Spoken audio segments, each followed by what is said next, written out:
P K. Kunhalikutty MLA വാക്കുപാലിച്ചു. ദിജിഷയ്ക്കിന് സന്തോഷയാത്ര. താനൂരിൽ നടന്ന UDF വിചാരണ സദസ്സിൽ നിവേദനവുമായി എത്തിയ ഭിന്നശേഷിക്കാരിയായ 21-കാരി ദിജിഷയ്ക്ക് നൽകാമെന്നേറ്റ മുച്ചക്രവാഹനം പി.കെ. കുഞ്ഞാലിക്കുട്ടി എം.എൽ.എ ഇന്ന് കൈമാറി. കാലിന് സ്വാധീനമില്ലാതെ നടക്കാൻ പറ്റാത്ത ദിജിഷ സ്വന്തമായൊരു മുച്ചക്രവാഹനത്തിനായി വർഷങ്ങളായി പല വാതിലുകളും മുട്ടുന്നു. പല ഒഴിവുകഴിവുകളും പറഞ്ഞ് അധികൃതർ എല്ലായ്പ്പോഴും തിരിച്ചയക്കുകയായിരുന്നു.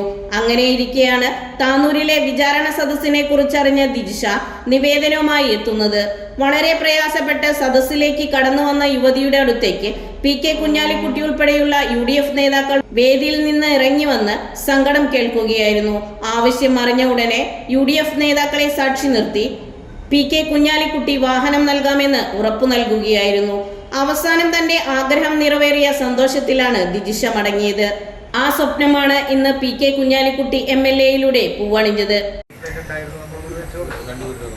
അവിടെ അത്യാവശ്യമായിട്ട് വീട് ഞങ്ങൾ വെച്ചു കൊടുത്ത് താക്കോൽ കഴിഞ്ഞ തങ്ങൾ കൈമാറി.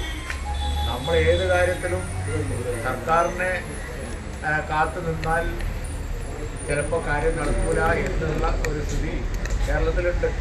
അപ്പോൾ അതുകൊണ്ട് ജനസദസ്സുകളിലൊക്കെ വന്ന കാര്യങ്ങളിൽ പരിഹരിക്കാവുന്ന സംഗതികൾ പരിഹരിച്ച് കൊടുക്കണം എന്നാണ് UDF പൊതുവിൽ കൊണ്ടിരിക്കുന്ന നിർദ്ദേശം. അതുപോലെ തന്നെയാണ് ലീഗ് പാർട്ടി ആ കാര്യത്തിൽ പ്രത്യേക മുൻകൈയെടുത്തത്. നമ്മൾ കഴിഞ്ഞ ഞങ്ങൾ ചെയ്തു കൊടുക്കും. അപ്പോൾ ആ നിലയിൽ ഇത് ഒറ്റപ്പെട്ട ഒരു സംഭവമല്ല.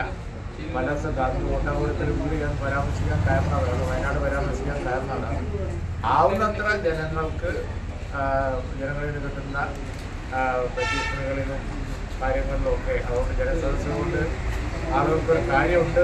ഇത്ര കാലവും സ്വന്തം കാര്യങ്ങൾക്ക് പോലും യാത്ര ചെയ്യാൻ മറ്റുള്ളവരെ ആശ്രയിക്കേണ്ട അവസ്ഥയായിരുന്നു. ഇനി എനിക്ക് സ്വന്തമായി ആരുടെയും ആശ്രയമില്ലാതെ യാത്ര ചെയ്യാം. സന്തോഷം മറച്ചു വെക്കാതെ ദിജിഷ പറഞ്ഞു. പി.കെ. കുഞ്ഞാലിക്കുട്ടി എം.എൽ.എയുടെ കരങ്ങളോടെ വസതിയിൽ വെച്ചാണ് വാഹനം കൈമാറിയത്. ന്യൂസ് 99 താനൂർ.